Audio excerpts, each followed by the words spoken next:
오늘 함께해 주실 두 분부터 소개해 드릴게요. 글로원 파트너스의 이성웅 이사, 레몬리서치의 김민수 대표 두 분 함께합니다. 어서 오세요. 네, 반갑습니다. 안녕하세요. 자, 두 분과 함께 오늘도 전세 역전 종목 체크를 해보도록 하겠습니다. 10시 구간 여러분들의 포트폴리오에 어떤 종목이 담겼으면 좋을까요? 종목을 오늘은 하나씩 공개해 보도록 하겠습니다. 첫 번째 종목 확인해 보도록 할게요. 첫 번째 종목은요, 이성웅 이사의 롯데칠성부터 보도록 하겠습니다. 롯데칠성, 이제 여름 되면은 사실 우리가 칠성사이다 네. 마셔야 되잖아요. 예, 시원하게. 네. 그런 맥락이신가요? 뭐 그런 맥락도 있고요. 없지 않아 있다. 한번 생각해 보면 네. 지금 코로나 확진자 늘고 있잖아요. 네. 뭐 10만 명대, 그쵸. 뭐 이렇고 일본도 뭐 20만 명, 30만 명 이렇게 늘고 있는데 네. 시장의 반응을 보면 지금 뭐 키트라든지 이러한 종목들 같은 경우는 시세가 한번 났다가 지금 되돌리는 상황입니다. 네. 시장의 반응이 그런 상황에서 리오프닝과 관련된 종목들 중에서 그 2분기 실적이 좋을 만한 업종을 추리고 그 업종 내에서 싸고 실적이 잘 나올 만한 종목 같은 경우는 네. 시장 참여자들이 공통적으로 좋다는 인식이 있을 거잖아요. 네, 그렇죠. 그렇다 보니 제가 롯데칠성을 가지고 오게 됐습니다. 네. 사실 미국 같은 경우에도 펩시나 코카콜라 이런 기업들 보면은 네. 고객한테 가격 전가력이 있다 보니까 굉장히 좋거든요. 네. 근데 우리나라 그 롯데칠성 같은 경우에도 어떻게 사이다 가격이 조금씩 올라가고 있는 거예요?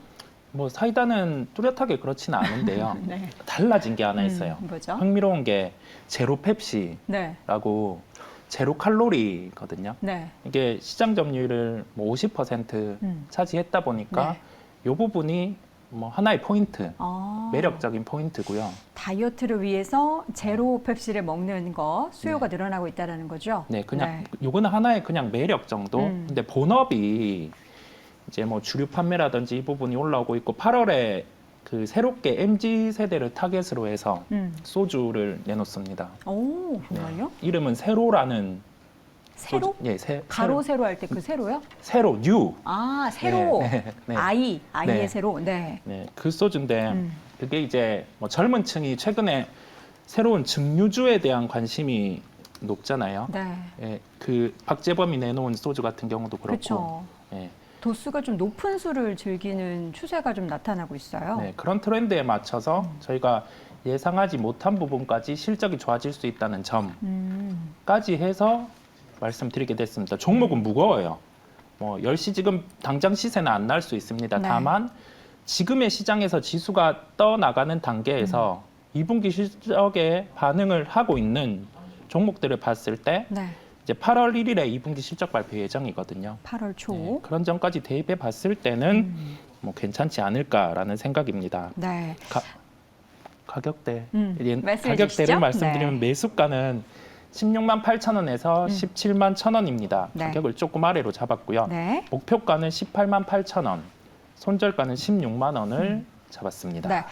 사실 롯데칠성 같은 경우에는 주가의 움직임이 시장 대비해서는 오히려 좀 선방하는 모습을 보였어요. 근데 네. 무거운 종목이긴 하지만 그만큼 버틸 만큼 또 앞으로의 매력도 있기 때문에 기대할 부분들이 있다라는 관점에서 오늘의 전세역전 종목으로 첫 번째로 확인을 해봤습니다. 목표 주가는 18만 8천 원 확인해 보시기 바랍니다. 자, 이번에 두 번째 종목 확인해 보겠습니다. 김민수 대표님의 전세역전 첫 번째 종목은 뭘까요? 자, 확인해 보시죠. 롯데시면 받고요. 아비코전자 보도록 하겠습니다. 아비코전자 현재 주가는 0.8%대 소폭 오름세를 보이고 있습니다. 주가의 회복세가 좀 가파르게 나타나고 있는 종목 중 하나인데요. 추가적인 상승 어떤 부분에서 기대하십니까? 아직 멀었죠. 요거 갖고 어떻게 더 올라야 되겠습니까? 된다? 예. 특히 지금 아비코전자를 볼 때 느끼는 점은 그냥 저희가 예전부터 그랬습니다. 아, DDR5. 네. 네. 언제? 뭐 언제 되냐? 뭐 이런 네. 쪽이 나왔는데 일단 가장 일단 이 회사는 일이 수동 소자라고 하거든요. 그러니까 수동 소재. 예, 쉽게 말씀드리면 인덕터. 더 모르시겠죠? 네. 네, 이쪽은 그러니까 전자 관련돼서 유도 저항기라고 보시면 됩니다. 그래서 그만큼 전압 관련된 쪽을 컨트롤한다라고 보시면 되는데 이쪽에 매출이 거의 한 절반 이상이 넘어가다 보니까 이쪽에 대한 관심이 높은데 네. 근데 왜 지금 이 시점이냐라고 보게 되면 오늘 인텔이 실적 발표했습니다. 그렇죠. 안 좋았죠. 또 저조합니다. 네. 몇 분기째 이러고 있죠. 그러면 인텔이 그런 쪽에서 이제 투자 많이 늘리고 여러 가지 변화를 이끈다고는 하는데 그런 관점에서 인텔이 그러면 실적의 변화를 이끌기 위해서는 계속 또 새로운 CPU 내놔야 되는데 네. 지금 이번에 또 사파이어 레피드 서버용 CPU를 계속 또 연기를 하고 있죠. 근데 이번엔 4분기에 내놓겠다라고 네. 하는 입장인데 이게 아마 돼야 되겠죠. 이제 거짓말쟁이 냈습니다. 이러다가 코가 얼마나 커질지 모르겠습니다. 길어지는 거죠? 네. 네. 길어지는 거요? 네. 그래서 이런 쪽으로 봤을 때 인텔의 확정된 일정만 나오기 시작하면 당연히 아비커전자도 성과를 받는다. 왜냐면 네.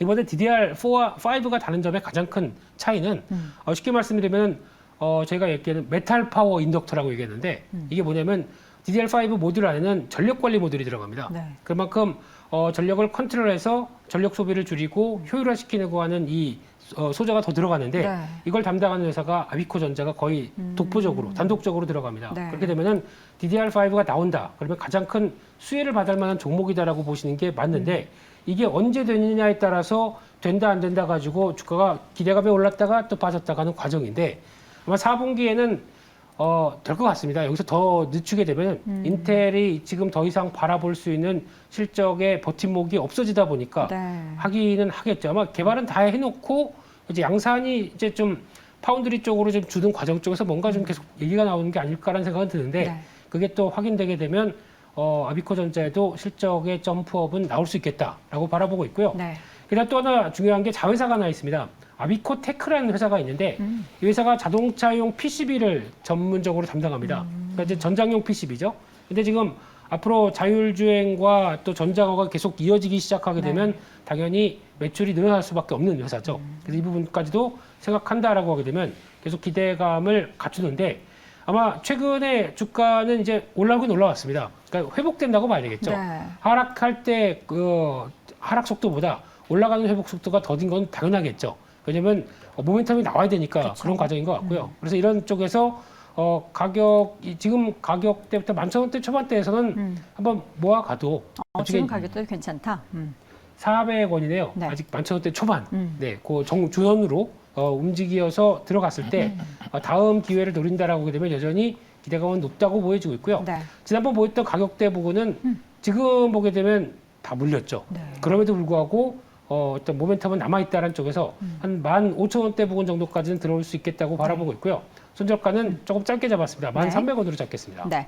아비코전자 뭐 지금 당장 팩트가 나온 건 소식이 나온 건 없지만 앞으로에 대한 기대감을 가질 수 있는 종목으로 확인이 되고 있습니다. 자회사 아비코테크도 부각이 되는 모습으로 지금 일평균 지금 1일 차트 기준으로는 모든 이평선을 상회하는 오늘의 움직임 긍정적이고요. 앞으로의 주가 움직임은 그 전에 기록했었던 15,000원대까지 목표 주가를 설정해 주셨습니다. 자, 두 종목 확인해 봤고요. 이어서 세 번째 종목 공개하도록 하겠습니다. 이성웅 이사의 두 번째 종목 확인해 보시죠. 한전기술 보도록 하겠습니다. 오늘장 주가는 0.15% 소폭 강세 보이고 있는데 주가의 차트를 보면은 이거 왜 계속 흘러내리나 오를 듯 하다가 흘러내리고 지금은 이제 살만한 시기가 온 건가요? 뭐 이제 서서히 타이밍을 봐야 되는 네네. 시기인데요. 말씀드리는 이유가 일단은 뭐 블록딜이 돌 수는 있어요. 네. 9월 달에. 그러면 물량에 대한 부담이 있겠죠. 좋지 않습니다. 그러면. 두 번째로 실적 나올 게 없습니다. 네. 실적 시즌에 좋지 않습니다. 그렇죠. 안 좋은 거 계속 얘기해 주시네요. 네. 근데 이제 부각될 수 있는 점은 가능성을 여는 거죠. 부정적인 요소는 제거된다. 주가에 하나씩. 반영되는 단계고 이제 최종 보스로 남아 있는 게 9월의 블록딜인 거죠. 네. 네, 그때는 뭐 지금 일부 사고 그때는 적극적으로 사는 구간으로 보이고요. 왜 그럼 사는 구간이냐라고 생각을 해보면 태양광이 먼저 주가가 좋았습니다.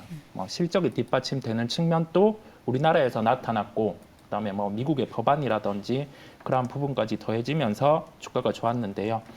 태양광과 함께 뭐 풍력 이러한 군들도 주가가 네. 좋았습니다. 그러면 여기에서 생각을 할 수 있는 점은 업종 내에서 신재생에너지군에서 이미 시세가 난 거는 난 거고 네. 좀 덜 난 쪽에 이제는 살펴볼 필요가 있다는 점에서 원전을 말씀드리게 됐고요.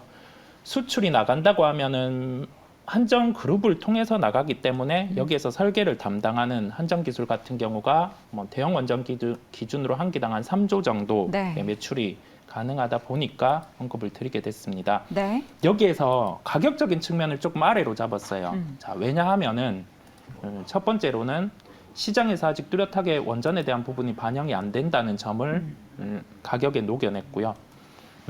그런 점을 종합해 봤을 때 매수가는 64,000원. 네, 지금 가격대보다는 조금 낮네요. 네, 목표가도 안 높습니다. 왜냐하면 9월에 블록들이 있을 수 있으니까 뭐 원전이 부각됐을 때 정도의 수익을 챙기자는 점에서 67,000원.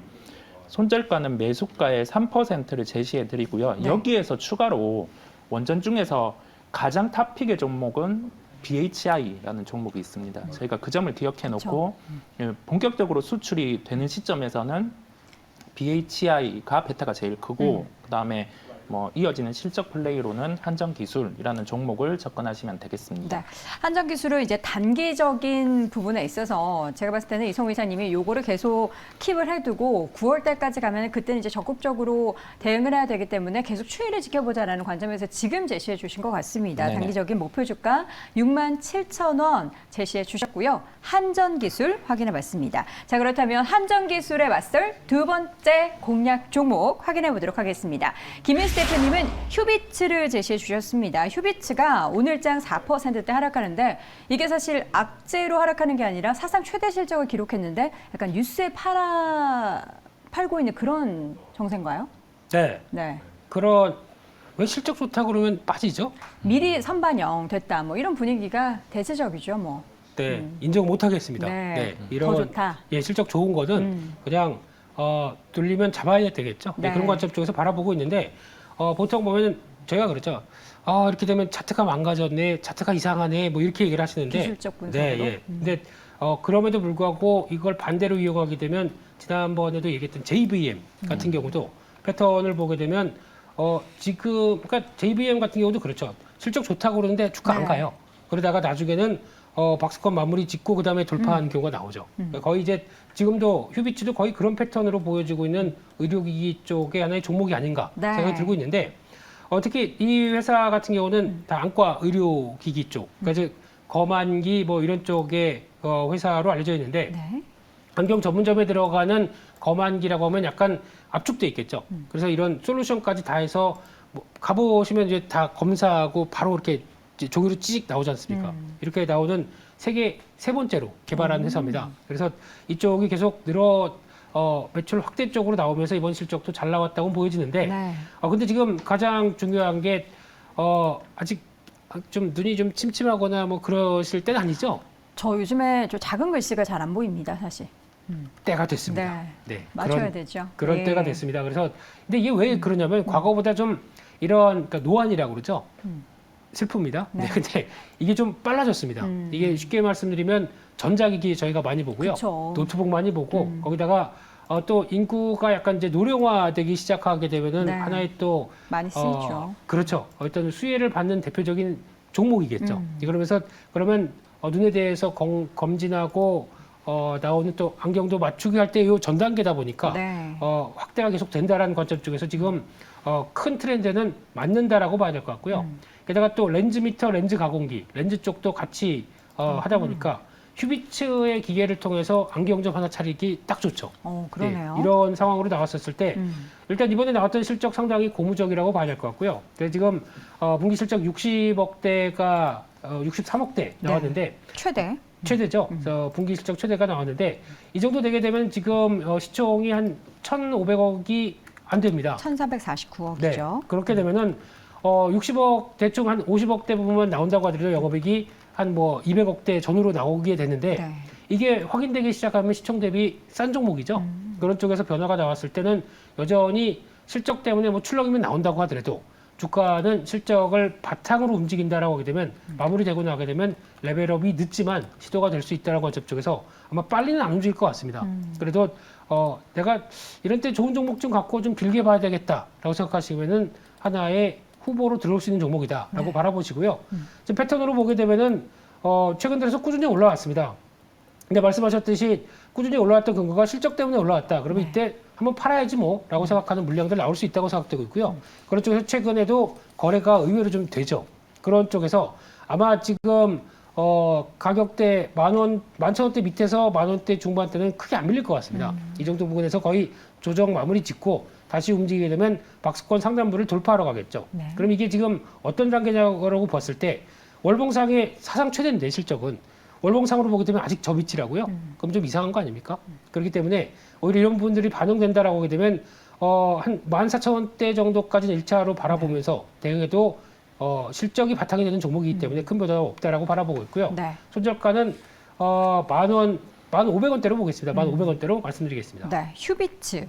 사실 우리나라만 생각할 게 아니라 세계적으로 수출을 하고 있는 기업이고 특히나 중국 시장에도 수출을 하고 있는 기업이기 때문에 이 부분도 함께 좀 확인을 해서 좀 기대할 만한 부분들이 좀 많은 그런 종목입니다. 휴비츠가 최근에 주가의 상승세 그리고 오늘은 사상 최대 실적을 기록한 뒤에 주가의 조정이 보이고는 있지만 향후에도 기대감을 가지고 목표 주가는 14,000원 제시해 주셨습니다. 자, 이렇게 해서 두 번째 라운드 두 종목 확인해 봤고요. 마지막으로 세 번째 라운드의 첫 번째 종목 확인해 보겠습니다. 이성호 이사 효성중공업 제시해 주셨는데요. 현재 주가 오늘 흐름 좋습니다. 4.9%대 강세 보이고 있고요. 최근에 주가 저점에서 계속된 회복을 보이고 있습니다.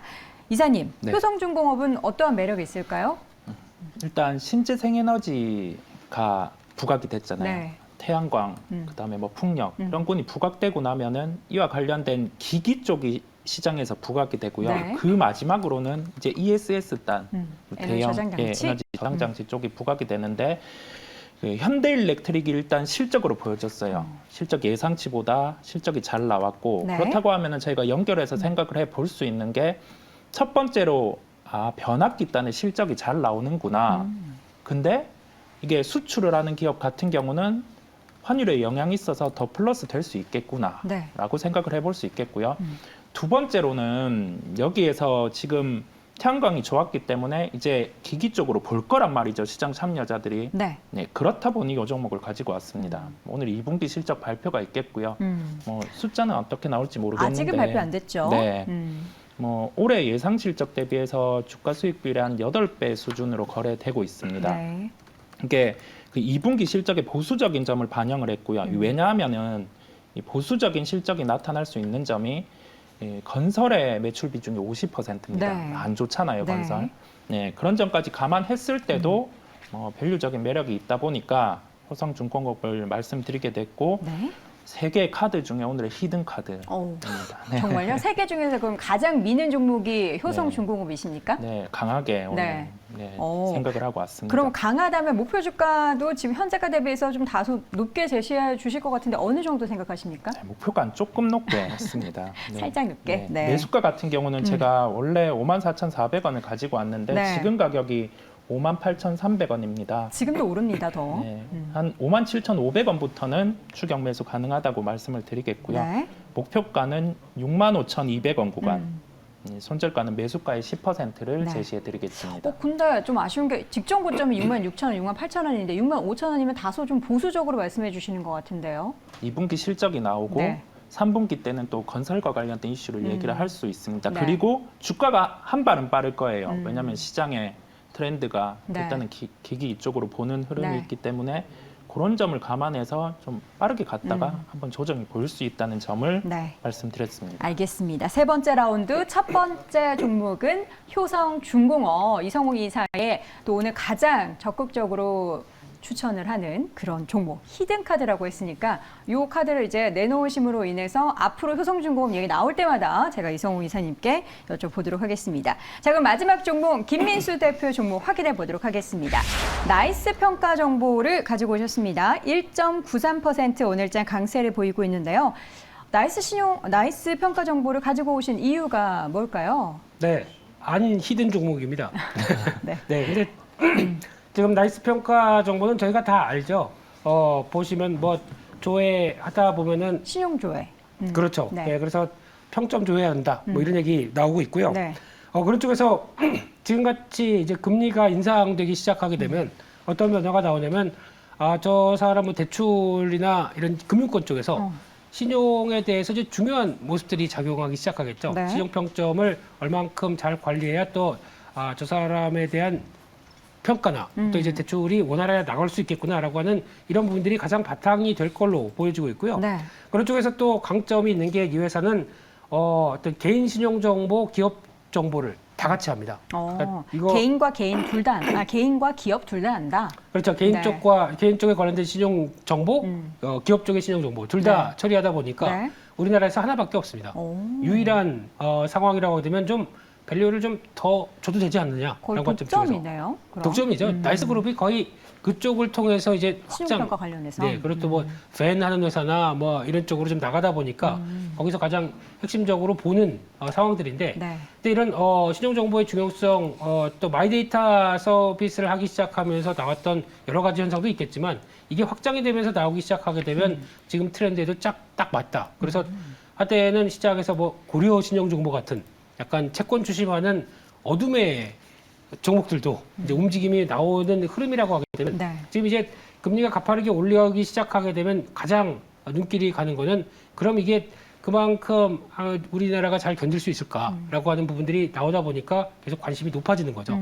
그런 쪽에서 또 하나 지금 어제도 보니까 부동산 가격이 본격적으로 하락하기 시작합니다. 네. 그러면 이런 부담감들이 오히려 이런 회사들 쪽에서는 그러면 저 부동산 관련된 쪽도 뭐 이런 데이터를 그렇죠. 가지고. 이쪽에 또 신용을 한번 조사해보는 이런 쪽도 같이 나오다 보니까 할 일이 많아지는군요. 많아지는 거겠죠. 그래서 그런 약간 경기 위축기에 좀 더 네. 바빠지는 회사라고 볼 수 있는 흐름이기 때문에 이런 쪽은 경기를 생각하면 안 좋지만 이 회사는 오히려 경기가 안 좋아질수록 더 일을 많이 하는. 그게 제 대사입니다. 네, 그런 것들도 체크해보자라고 네. 봐야 될 것 같고요. 그러다 보니까 매출은 항상 꾸준합니다. 꾸준하게 증가를 보이는데 언제 밸류를 더해주느냐라고 하게 되면 이런 경기가 좀 위축됐을 때 더해준다라는 관점으로 봤을 때는 지금이 많이 밀렸고 돌아가기 딱 좋은 패턴이다라고 봐야 될 것 같고요. 네. 기술적으로도 바닥에서 벗어납니다. 중기 저항선 안착하기 시작하는 모습들 나오기 시작하고요. 그런데 마침 거래가 줍니다. 이런 때가 좋습니다. 거래 들어갈 때 따라 대응하기보다는 위쪽에서 거래 늘어나고 이제 그러니까 위쪽에서 주가는 위치하고 네. 거래가 줄었을 때 네. 우리 지금부터 거래 붙으면 밑으로 갈까요? 위로 갈까요? 네. 결론은 예, 앞으로 확인하는 걸로 네, 그렇게 보시면서 체력 되는 회사의 변화를 좀 더 생각하신다라고 하게 되면 오늘은 그냥 좀 당장 변화보다도 꾸준하게 볼 수 있는 종목 세 종목으로 마무리했습니다. 네, 알겠습니다. 나이스 평가 정보, 오히려 경기가 안 좋아질 때 더 하는 일이 많아지면 많아질수록 그 데이터에 따른 비용, 그러니까 매출이 더 많이 늘어날 수 있는 그런 회사입니다. 그리고 방금 전에 저희가 자료 화면으로 보여드렸듯이 순현금의 비중이 늘어난다. 돈을 좀 많이 가지고 있나 봐요. 그렇죠. 네. 돈을 계속 쌓고 있는 거죠. 아, 네, 잉여금을. 네, 근데 이런 회사가 이제 만약에 진짜 뭐 무상증자, 뭐 테마 이런 회사가 진짜 아닐까요? 만약 하게 돈을 되면 쌓아두고 네, 있으니까. 근데 그거랑 연결시키면 안 됩니다. 무상 뭐 테마 뭐 이런 식으로 나와서 변화된다. 그럼 주가 이상하게 되죠. 안 됩니다. 예. 네. 그런 거보다 그냥 꾸준한 실적 가지고 움직임을 받을 수 있는 쪽으로 해석하셨으면 좋겠습니다. 자, 그러면 이 밸류에 따라서 목표 주가를 설정한다면 어느 정도 가격대가 맞습니까? 네, 그걸 안 했네요. 네. 네, 그래서 지금 관점으로 보게 되면 지난 과거의 패턴들이 많이 빠졌다가 이제 돌아가는 관점 쪽에서 네. 일단 저항이 나오는 게 주봉상으로 한 18,000원대 부근이 저항이고요. 이쪽 큰 변화 없다 그러면 2만 원대까지도 들어갈 것 같은데 일단 1차 목표가를 18,000원대로 바라보고 있고요. 네. 손절가는 14,000원대로 다시 저점대 부근 터치할 때를 손절로 말씀드리겠습니다. 네, 자 이렇게 해서 세 번째 라운드 효성중공업과 나이스 평가 정보까지 확인해봤습니다. 오늘 각각 세 종목씩 6종목 오늘 10시에 전세역전 종목으로 제시해드렸고요. 지금까지 글로원 파트너스 이성홍 이사, 레몬리서치 김민수 대표 두 분과 함께했습니다. 고맙습니다.